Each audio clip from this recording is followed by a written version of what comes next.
فرش التراب يضمني. دو سوالات ہیں آپ سے. ایک تو یہ کہ تمام فرقے اور جو گروہ ہیں اسلام کے اندر، جو ہمارا اسلام ہے اس کے اندر جتنے بھی گروہ ہیں، اہل حدیث ہو گئے، دیوبندی یا جو بھی ہوتے ہیں، حنفی اور مالکی، جتنے بھی ہیں، ان کی تعلیمات اور ماخذ جو ہے وہ ایک ہی ہے، قرآن اور حدیث سے یہ اخذ کرتے ہیں. اختلاف یہ کہاں پہ کرتے ہیں؟ پھر اختلافی نقطہ جس کی وجہ سے یہ ایک دوسرے کے سے بہت دور ہو گئے ہیں، وہ پوائنٹس کیا ہیں؟ اور سوال میرا دوسرا یہ ہے کہ اسلامی فتوحات جو ہیں کیا وہ جہاد کا حصہ ہوتی ہیں؟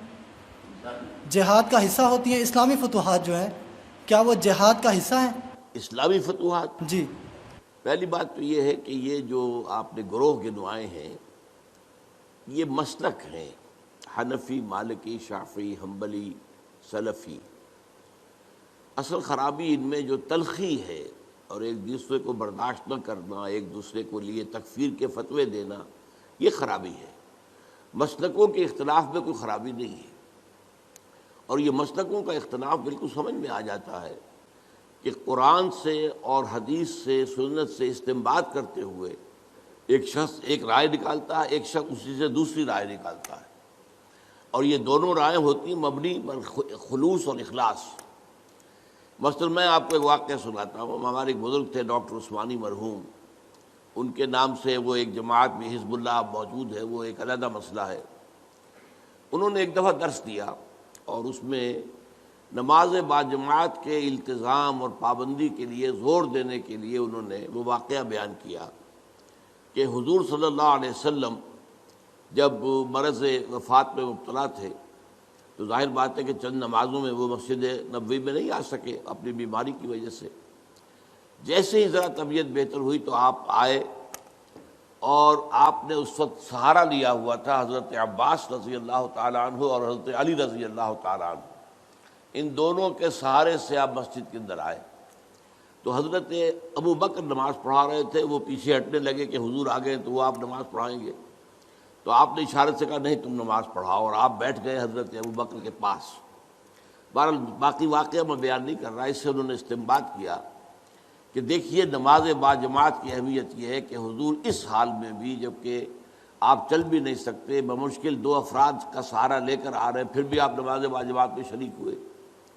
میں نے ان سے بعد میں عرض کیا کہ ڈاکٹر صاحب میں اس حدیث سے ایک اور نتیجہ نکالتا ہوں، اور وہ کیا ہے کہ نماز باجماعت سے صرف مریض ہی مستثنا نہیں ہے، اس کے تیماردار بھی مستثنا ہیں. حضرت عباس اور حضرت علی جو ہے وہ گھر کے اندر موجود تھے، مسجد میں تو نہیں آئے، وہ بیمار نہیں تھے، لیکن چونکہ وہ بھی حضور کے تیماردار تھے، حضور کی دیکھ بھال کر رہے تھے، تو گویا کہ ان کے لیے بھی اس وقت نماز باجماعت میں شریک ہونا لازم نہیں تھا. اب دیکھیے واقعہ ایک ہی ہے، اس سے ایک نتیجہ یہ نکل رہا، ایک نتیجہ یہ نکل رہا ہے. اس میں خلوص کی بنا پر لوگوں نے اختلاف کیا، اور اختلاف کی وجہ سے کوئی مسلک وجود میں آ گئے. یا ایک اور مثال میں آپ کو دیتا ہوں. حضور کی ایک حدیث ہے صلی اللہ علیہ وسلم کہ جب بھی مسجد میں جاؤ تو 2 رکعت جو ہے تحیۃ المسجد پڑھے بغیر مت بیٹھو، یہ مسجد کا حق ہے. آپ مسجد میں گئے ہیں 2 رکعت پڑھیے.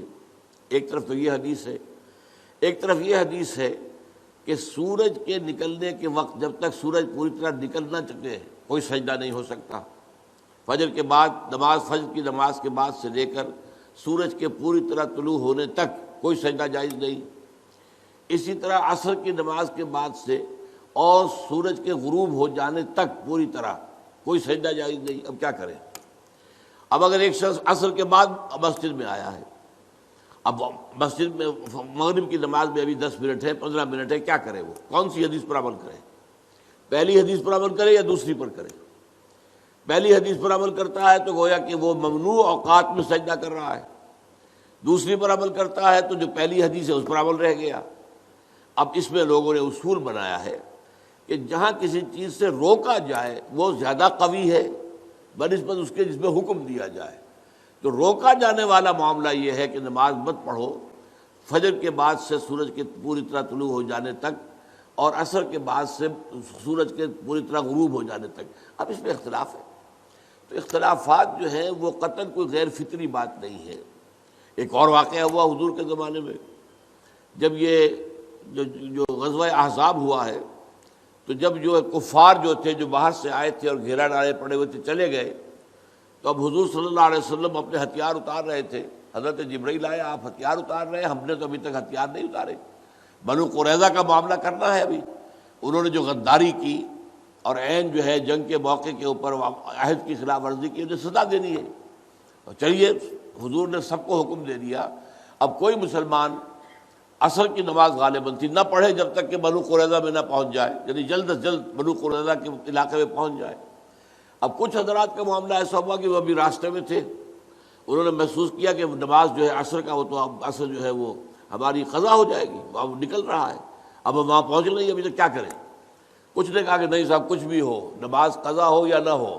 حضور نے کہا نماز مت پڑھو جب تک بنو قریظہ کے علاقے میں نہ پہنچ جاؤ، تو ہم تو نماز نہیں پڑھیں گے. کچھ لوگوں نے کہا نہیں یہ تو حضور نے اصل میں جلدی کرنے کے لیے تاکید کر کہا تھا، ورنہ مراد یہ نہیں تھی. انہوں نے نماز پڑھ لی. اب کچھ لوگوں نے نماز پڑھ لی، کچھ نے نہیں پڑھی. حضور کے سامنے جا کے بات رکھی گئی، حضور نے فرمایا دونوں نے صحیح کیا، یعنی دونوں نے استنباط کیا ہے اپنے اپنے اصول سے اور اپنی یعنی ایک عقلی صلاحیت کو برسر کار لاتے ہوئے، تو دونوں کا معاملہ ٹھیک ہے. اس اعتبار سے اختلافات سے زیادہ پریشان نہیں ہونا چاہیے. ان اختلافات کے اندر جو تلخی پیدا ہو گئی ہے وہ اس وجہ سے ہے کہ ہم نے ایک مذہبی پیشہ بنا لیا اپنے ہاں. اسلام میں کوئی مذہبی پیشہ نہیں ہے. ہر شخص نماز پڑھا سکتا ہے، ہر شخص جو ہے اپنی بچی یا بچے کا نکاح پڑھا سکتا ہے، ہر شخص اپنے والد یا والدہ کی نماز جنازہ پڑھا سکتا ہے، کسی مولوی کی ضرورت نہیں ہے. لیکن ہم چونکہ پڑھتے نہیں، دین ہم نے سیکھا نہیں، ہم نے دنیاوی علوم حاصل کیے ہیں، تو ہم نے ایک پیشہ بنا لیا. وہ پیشہ جو ہے، اور پیشے کے اندر ظاہر بات ہے کہ پھر آپ کو معلوم ہے کہ وہ تلخیاں پیدا ہو جاتی ہیں. اس چیز کو آپ کہتے ہیں پروفیشنل جیلسیز، یہ پروفیشنل جیلسی از اے رول.